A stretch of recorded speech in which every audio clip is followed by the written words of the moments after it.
Alors un petit point sur les indices avec donc l'utilisation du CAC GR pour retraiter de la question des dividendes.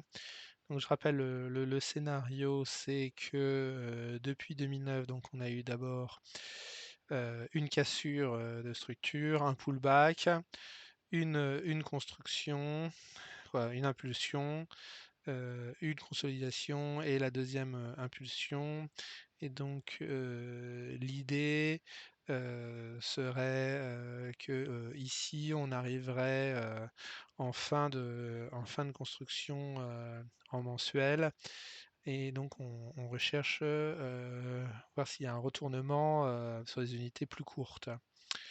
Donc sur l'hebdo, ce qu'on voit donc de façon en mensuel, ce qu'on voit c'est qu'ici on est depuis le mois de mars dans une espèce de figure de distribution.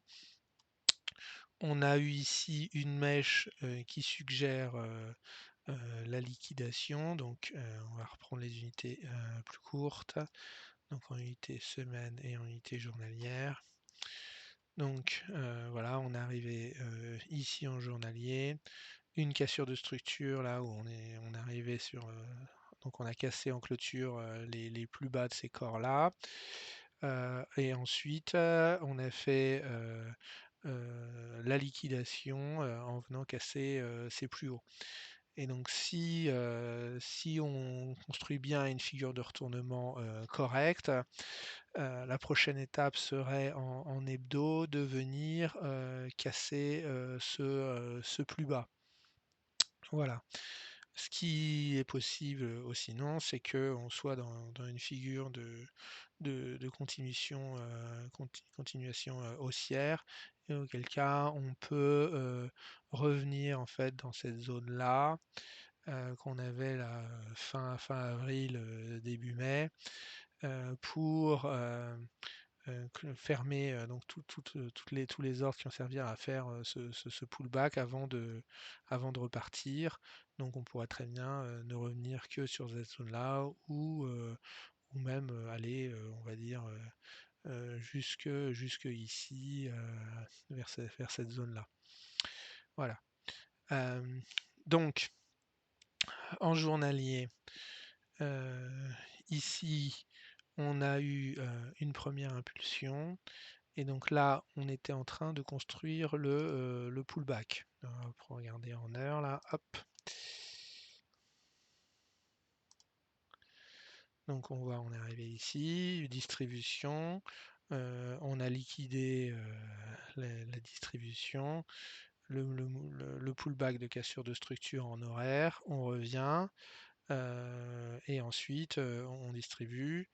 Là, quand on descend, là on a une figure d'accumulation, on casse la figure, on revient et ici on avait deux scénarios. On avait un scénario où ici on aurait une distribution, ici une réaccumulation, mais dans ce cas-là, ce matin on aurait dû poursuivre et à prendre en direction des plus hauts pour aller casser. Donc là, le fait qu'on se soit retourné ce matin indique qu'on serait plutôt dans un système de distribution, avoir une cassure. Et ici, on aurait fait le pullback euh, où on serait revenu en fait combler toute cette zone de déséquilibre où on avait une impulsion, puisque ici, on avait eu une première impulsion et donc on était venu recombler ici. Et ici, on a eu une impulsion, on est venu recombler.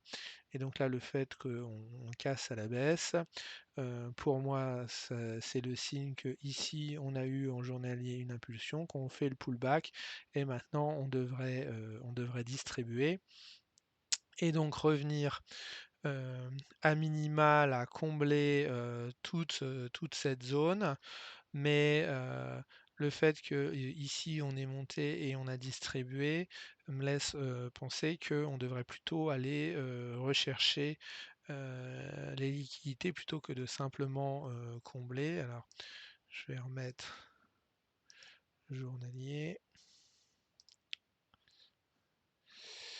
Voilà, donc ici ça correspond ici. Donc ici, on a des déséquilibres à combler.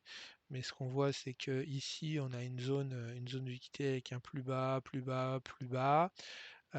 Donc, à minima, on devrait aller casser ces plus bas pour chercher la liquidité. Comme ici, on a également des plus bas alignés. Il y a une probabilité assez importante qu'on vienne aussi casser ces plus bas. Et auquel cas, sur la figure, donc là, c'est le plus bas du 16 avril. Si on remet en semaine. Voilà, c'est cette semaine-là. Donc, ça veut dire que ici on a distribué, on a cassé le plus haut, et donc là, on devrait venir. Donc là, ici, on retrouve les mèches, donc on devrait venir casser, et a priori casser ici. Donc, on pourrait aller dans cette zone 23 640, 23 940. A priori, sur le DAX, euh, on devrait retrouver euh, la même chose.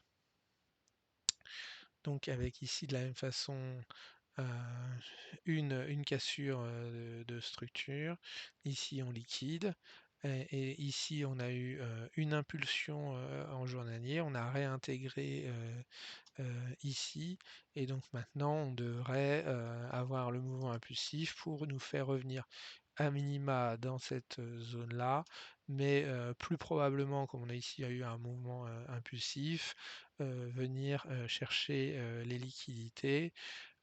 Donc, ce qu'on voit, c'est on peut venir chercher ces liquidités-là, mais ici on a aussi des liquidités intéressantes. Donc on peut s'attendre à revenir sur la zone 17 600, 17 500, ce qui nous fait, on va dire, 5-6% qu'on pourrait perdre. C'est pas, ouais, c'est pas extraordinaire, quoi, c'est crédible.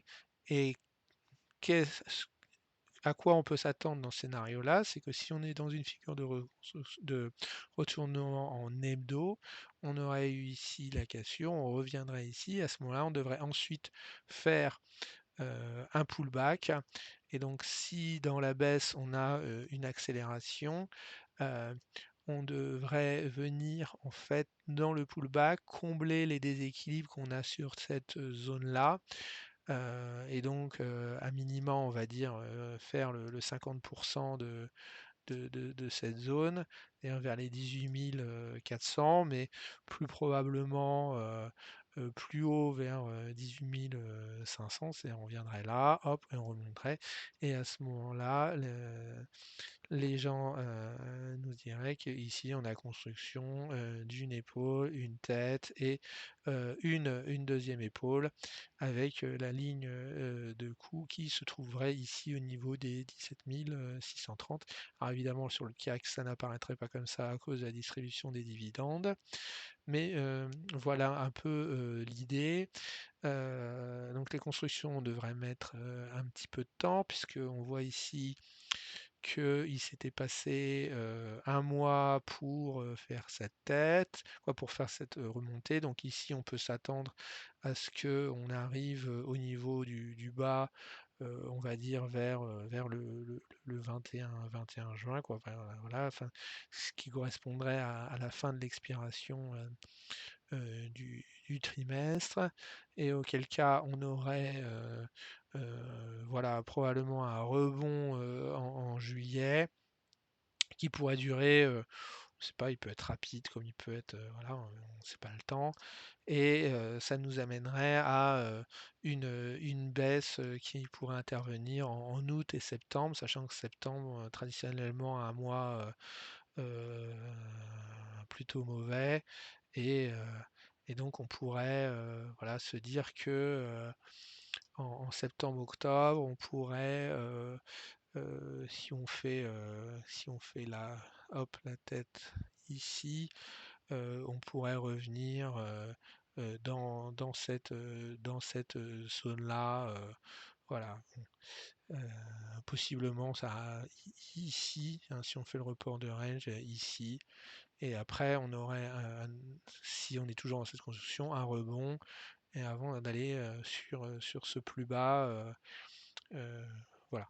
Mais bon, après là, on est un peu dans la science-fiction. Mais en tout cas, le scénario pour